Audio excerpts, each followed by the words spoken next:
मोदी जी के जो कमाल है उसके पीछे उनकी राष्ट्रवादी सोच है और उनका कहना है कि पूरा देश मेरा परिवार है, मेरे देश की जनता ही मेरा परिवार है। और दूसरी तरफ अभी तक एक परिवार कल्याण वाला दल है जिसने नेहरू जी, मोतीलाल नेहरू, जवाहरलाल नेहरू, इंदिरा गांधी, राजीव गांधी, उसके बाद सोनिया गांधी, राहुल गांधी, प्रियंका गांधी का पति, थोड़े दिन में प्रियंका गांधी के बच्चे, सारे लोग आज एक ही परिवार का शासन हो रहा है। परिवार एक चाहता है, एक ही परिवार का कल्याण हो। मोदी जी पूरे देश का कल्याण चाहते हैं, राष्ट्र का कल्याण चाहते हैं और कांग्रेस, शिवसेना, उद्धव अपना और अपने परिवार के बेटे का भला चाहते हैं। एनसीपी, शरद पवार अपना और अपनी बेटी का भला चाहते हैं। ये परिवारवादी दलों का मुकाबला आज बीजेपी के राष्ट्रवादी दल से है। आज आदरणीय उद्धव जी जब मुख्यमंत्री तो एक वर्चुअल मुख्यमंत्री थे, वो बाहर निकल के काम नहीं करते थे, वो ऑनलाइन काम करते थे। कोरोना में संकट हो रहा था, योगी बाबा हेलीकॉप्टर को लेकर घूम रहे थे, शिवराज सिंह जगह जगह जा रहे थे और हेमंत बिश्व शर्मा हर जगह जा रहे थे और यहाँ के मुख्यमंत्री घर में बैठकर वर्चुअली कभी कभी बात कर लिया करते थे। और मुख्यमंत्री रहते हुए जो उन्होंने हिंदुत्व का चोला पकड़ा था, वही बात नहीं, बीच में आपके चलने फिरने से हमको परेशानी होती है। आप एक जगह बैठो। आज पूरे प्रदेश का जो वातावरण है वो बदला है और उसका सबसे बड़ा कारण ये है कि भारतीय जनता पार्टी ने घोषणा पत्र नहीं, संकल्प पत्र जारी किया था और एक एक संकल्प को उसने पूरा किया। चाहे वो 370 को हटाने का हो, 35A को हटाने को हो, CAA को लागू करने का हो, चाहे वो आयुष्मान भारत के अंतर्गत 5 लाख का सुरक्षा कवच देने का हो, चाहे श्री राम मंदिर के निर्माण की बात रही हो, या बहुत सारी ऐसी चीजें थी जो नहीं भी वादा किया उसको भी पूरा किया। आज मोदी जी एक विश्व स्तर के नेताओं में उनकी तुलना होती है, चाहे रशिया और यूक्रेन का युद्ध हो या फिलिस्तीन और इजराइल का युद्ध हो, चाहे यमन में विद्रोह का कोई काम हो, मोदी जी आज हर मर्ज की दवा दिखाई पड़ते हैं। अमेरिका ऐसा देश जहाँ से हम टीका मंगाते थे, जब मलेरिया होता था, जब डेंगू होता था, जब चेचक निकलता था, अमेरिका, जापान, जर्मनी, इंग्लैंड, इनके आगे हम हाथ फैलाते थे। पहली बार ऐसा हुआ कि कोरोना में मोदी जी के शासनकाल में 3 वैक्सीन बनी और 120 देशों को हमने सप्लाई किया, मुफ्त में किया।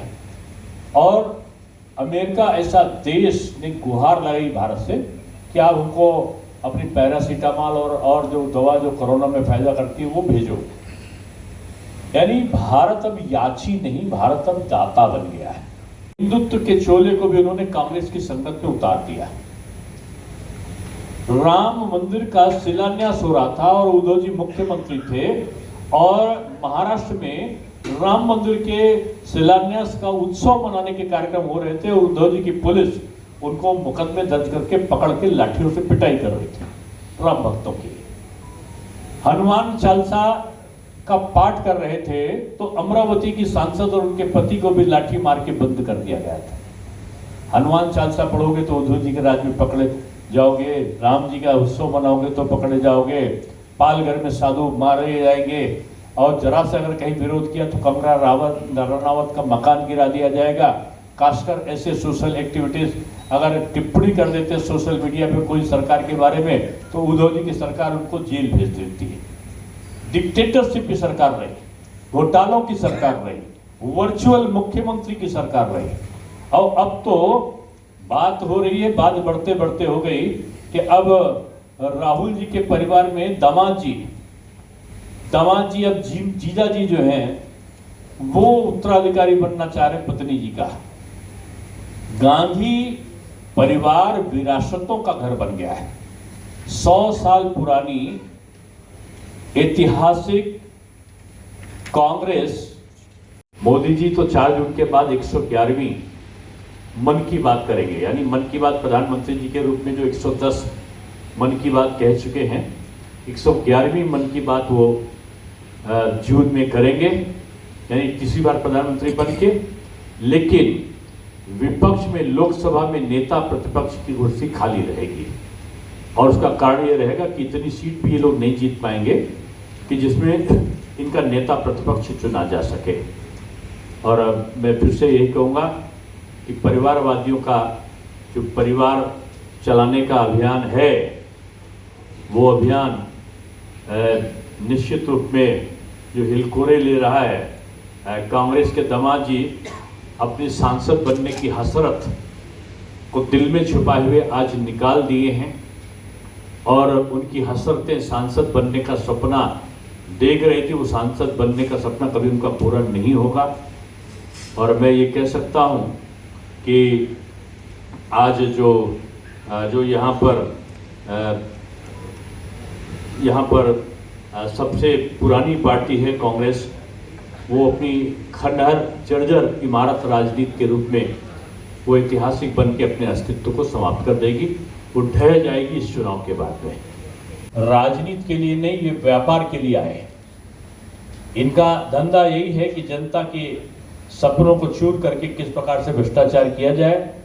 और मैं समझता हूँ कि ये जो भगवान राम के मंदिर का उत्सव मनाने से रोकने वाले लोग हैं, जो हनुमान चालीसा को पाठ करने वाले को जेल में भेजने वाले लोग हैं, इनके पाप का घड़ा भर चुका है। और अब की जो 26 अप्रैल को यहाँ पर सुधीर मुनगंटीवार, 19 अप्रैल को जो सुधीर मुनगंटीवार जी का चुनाव होगा, वो मैं समझता हूँ कि लाखों लाख की लीड से वो आगे जाएंगे। आज मैंने जो बैठक ली है, मुझे एहसास हुआ है। और मैं कह सकता हूँ कि जो प्रधानमंत्री जी की रैली है 8 तारीख को 4 बजे चंद्रपुर में, तो उसको लेकर बहुत उत्साह है लोगों में। और मैं गढ़चिरौली भी गया था, गढ़चिरौली से भी आ रहा हूँ। मैं डॉक्टर दिनेश शर्मा, उत्तर प्रदेश में पूर्व उप मुख्यमंत्री रहा, और 5 साल में वहाँ पर 22 तक, और राज्यसभा का सांसद हूँ। 11 साल लखनऊ का मेयर डायरेक्ट इलेक्शन होता है उसका रहा। माननीय अटल जी के चुनाव का आखिरी चुनाव में मैंने उनके पूरा संचालन भी किया चुनाव का। वैसे तो उनके 5 चुनाव में कार्यालय का इंचार्ज था, लेकिन आखिरी में मैं पूरा संयोजक रहा माननीय राजनाथ सिंह के चुनाव का 2 बार, और कलराज मिश्रा जी, उमा भारती जी, सभी के चुनाव का संयोजक रहा। गुजरात का प्रभारी था, राष्ट्रीय उपाध्यक्ष था अमित शाह जी के साथ, और सदस्यता महाअभियान का प्रमुख था।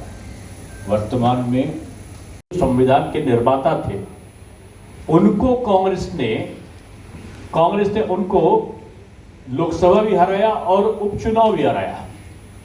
जो बाबा साहब का ना रहा है, वो उद्धव जी का कहां से हो सकता था। सदैव बाला साहब ठाकरे जी कहते थे कांग्रेस के बारे में कि जीते जी से तालमेल नहीं हो सकता।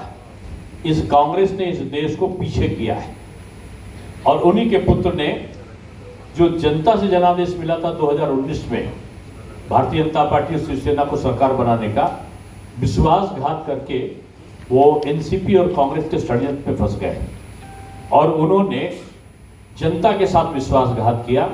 इस लोकसभा के चुनाव में बीजेपी और बीजेपी के मित्र पक्ष को जिता के जनता उनको उस विश्वासघात का जवाब देना चाह रही है। और मैं समझता हूं, जिस प्रकार से मैंने महाराष्ट्र का भ्रमण किया है, मैंने सभी सेक्टर के लोगों की बैठक ली है, सभी वरिष्ठ लोगों की बैठक ली है, विधायकों के लिए है, सांसदों के लिए है, मंत्रियों के लिए है, और मैं कह सकता हूं कि चाक चौबंद दुरुस्त है, और कार्यकर्ता और जनता प्रतीक्षा कर रही है लोकसभा चुनाव का। ये लोकसभा चुनाव अन्य लोकसभा चुनाव से अलग है। अब की इस लोकसभा के चुनाव में मैं समझता हूं कि जनता ने चुनाव की बागडोर स्वयं संभाल ली है। इसलिए मैं आज की प्रेस वार्ता में कहना चाहता हूं कि ये राष्ट्रवादी और परिवारवादी ताकतों के बीच में चुनाव है। एमपी की सीट में जो इनके मित्र पक्ष हैं आपस में, जो विपक्ष के, उनमें सिर्फ टॉवल है। नेता भी छोड़ रहे हैं और कार्यकर्ता भी छोड़ रहे हैं।